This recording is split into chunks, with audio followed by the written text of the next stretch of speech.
हम तो कोर्ट की भूमिका का, हम कोर्ट का आदर करते हैं, हम कोर्ट के बारे में कुछ नहीं। दीदी आपको लग रहा है सरकार भी कोई किसी तरह का हट? मुझे सरकार से मुझे कुछ होगा तो मैं सरकार को कह दूंगी ना, हमारी पार्टी की सरकार। दीदी एक सुप्रीम कोर्ट में की याचिका है, तो आपको लगता है कि प्रदेश सरकार को कोई खतरा हो सकता है? हम सबसे ज़्यादा पीड़ित रहे हैं दल बदल के, इसलिए अटल बिहारी वाजपेयी जी ने 356 में संशोधन किया था, इसलिए किया था क्योंकि हमारी सरकारें पट पट गिरा दी। आप मुझे बताओ, 6 दिसंबर में ना तो पटवा जी थे, ना शेखावत जी थे, ना शांता कुमार थे, तीनों सरकारें गिराई गई थी कि नहीं गिराई गई थी? कोई उनका अपराध नहीं था, उनके कोई मंत्री वहाँ नहीं थे, ना उनके मिनिस्टर थे, ना चीफ मिनिस्टर वहाँ कार सेवा में शामिल हुए थे। इतना बुरा किया है कांग्रेस ने इस देश के साथ में। अब वो लोकतंत्र की बात जब करते हैं तो मुझे लगता है कि इनको इमरजेंसी याद नहीं आती है क्या? क्या बोलते हैं ये लोग? जब इमरजेंसी देश में लगाई गई थी, एक कुर्सी बचाने के लिए पूरे देश को आपातकाल के अंधेरे में ढकेला था इन लोगों ने, और आज ये हमें उपदेश दे रहे हैं ये लोग। और इसी तरह से ये जो सरकारें गिरा देने की बात है, अपना खुद तो याद करो, 2-3 हजार साल तक याद रहेगी ये बात कि अच्छा इमरजेंसी के बाद चुनाव हुए, जनता पार्टी की सरकार बनी, ठीक है, केंद्र में हम लोकसभा हार गए, बोलो सारी विधानसभाएं डिसमिस हो गई थी कि नहीं? जनता पार्टी की सरकार, वहाँ कोई झगड़े भी नहीं थे, देखो उन्होंने डिसमिस कर दी, 356 लागू कर दिया, सारी सरकारें गिरा दी। इसी तरह से 92 दिसंबर के बाद में सारी सरकारें गिरा दी हमारी। ये तो इतना बड़ा पाप किया है इन लोगों ने कि इनके मुंह से लोकतंत्र शब्द नहीं निकल सकता, और इनके मुंह से ये नहीं निकल सकता है कि इनकी सरकारें तो अपने कर्मों से गिरी हैं, ये अपने लोगों को संभाल नहीं सके हैं। और जब हमें लगा कि हमें राज्य के अस्मिता अस्तित्व के लिए, विकास के लिए आगे आना है, तो हमें आगे आना ही था, हमने अपना कर्तव्य पूरा किया। शिवराज जी मुख्यमंत्री बने हैं, हमने अपना कर्तव्य पूरा किया है, राज्य के प्रति जो हमारी जिम्मेवारी थी हमने उसको निभाया है, हमने अपनी तरफ से ये चला दी अपनी सरकार। इन्हें तो इस्तीफा विधानसभा, आपको भूल गया क्या कि इन्हें फ्लोर टेस्ट से पहले इस्तीफा दे दिया, और इन्होंने अपना नेता घोषित ही नहीं किया अगला। तो जब इन्होंने फ्लोर टेस्ट से पहले इस्तीफा दे दिया तो क्या हमें आगे नहीं आना चाहिए राज्य के प्रति अपनी जिम्मेवारी के लिए, और जब हम बहुमत साबित कर सकते। देखिए, किसान आंदोलन में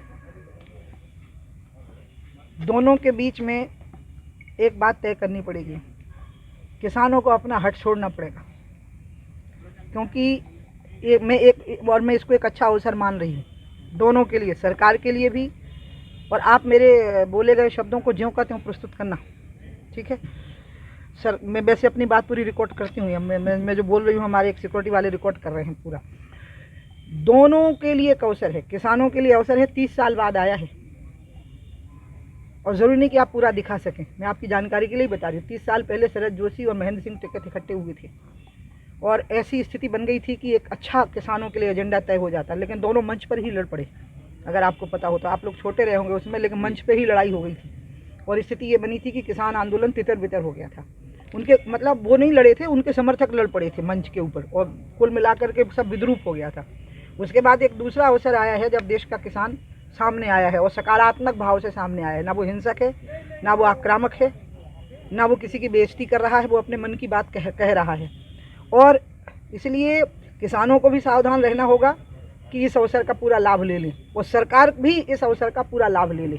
एक सरकार के लिए एक ऐसा पक्ष सामने आया है, हो सकता है उसमें कुछ बातें ऐसी हों जो ध्यान से कभी छूट गई हों, तो सरकार भी अपनी तरफ से पूरी तरह से प्रस्तुत है संशोधनों के लिए, सुधार के लिए, बातचीत के लिए, और किसान भी पूरी तरह से तैयार हैं कि हम बात मनवा के जाएंगे। मैं इसको एक अच्छा अवसर मान रही हूँ दोनों के लिए, आपकी तरफ किसानों के लिए नहीं। मैं अपनी तरफ से कोई सुझाव यहाँ नहीं दे सकती, नरेंद्र तोमर से बात करने में मुझे कोई दिक्कत नहीं है ना, नहीं एक बार नरेंद्र तोमर फ़ोन पे होंगे तो मुझे जो मैं अपने ही पार्टी के मिनिस्टर को फ़ोन पे कह सकती हूँ, वो मीडिया के माध्यम से क्यों कहूँगी? मीडिया के माध्यम से तो वो बात कहूँगी जो मेरे सामने नहीं है।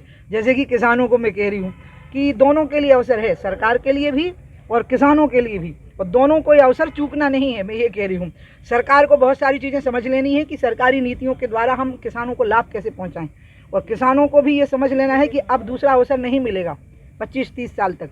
इसलिए किसानों की समस्या का आने वाली पीढ़ियों के लिए, किसान के परिवारों के लिए निदान हो जाना चाहिए, लेकिन इसमें हठ और अहंकार दोनों का त्याग करना पड़ेगा।